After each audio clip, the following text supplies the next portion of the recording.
Honorable Philip J. Pierre's Labour Party administration is confronted with a convergence of socio-economic challenges due to the pandemic and, more recently, record high inflation rates and instability on the global oil market linked to the ongoing Russia-Ukraine conflict.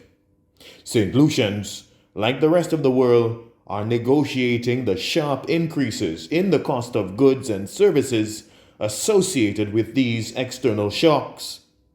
Led by Honorable Pierre, the technocrats in the finance and economic development ministries have devised policies designed to shield consumers from escalating market prices.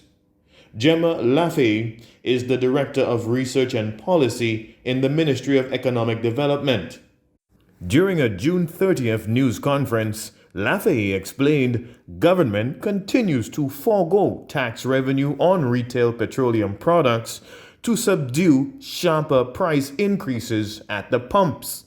The price that we see at the pump, although very, very high by historical levels, is significant, is really reflecting the external vagaries in the international market that we have no control over. We're simply price takers in the world market, and we're oil consuming public country.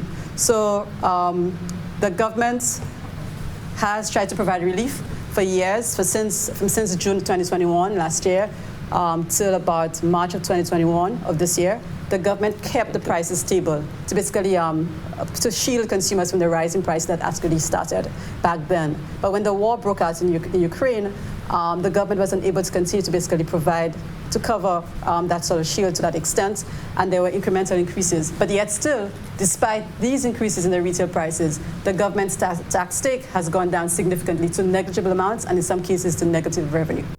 The Prime Minister says the government is in constant pursuit of potential solutions to strengthen consumer protection to ensure St. Lucian households and businesses stay afloat during this financial crunch currently affecting the global economy.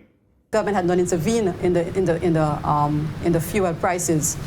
Saint Lucia, as of now, would have been facing much higher prices, as we see in St. Kitts, in Barbados, and even in Anguilla, which the retail price of gasoline, for instance, hovers around between $18 to $20 a gallon, and yet, but we're still at $70.95. So again, the consumer would have faced a lot higher prices had the government not decided to basically reduce the excise tax take and basically go into negative territory to subsidize, to some extent, some of the products. Also, our VAT rates, something that we seem to have forgotten. Our VAT rate is the lowest in the entire region, right? Yes. It's the lowest. Some countries pay 17.5% VAT. I think some countries pay 21% VAT. I'm not sure about that, but we pay 12.5%. So it's a double whammy. So we're losing revenue from our excise tax, and our VAT rate is lower than anywhere else in the region. And further, we have the most exempt goods, again, as far as VAT is concerned.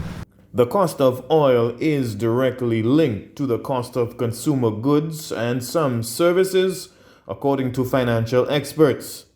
St. Lucia has zero influence on the global oil market and can only use targeted tax policies to manage the impact of volatile price changes on the local economy. From the Office of the Prime Minister, Rihanna Isidore.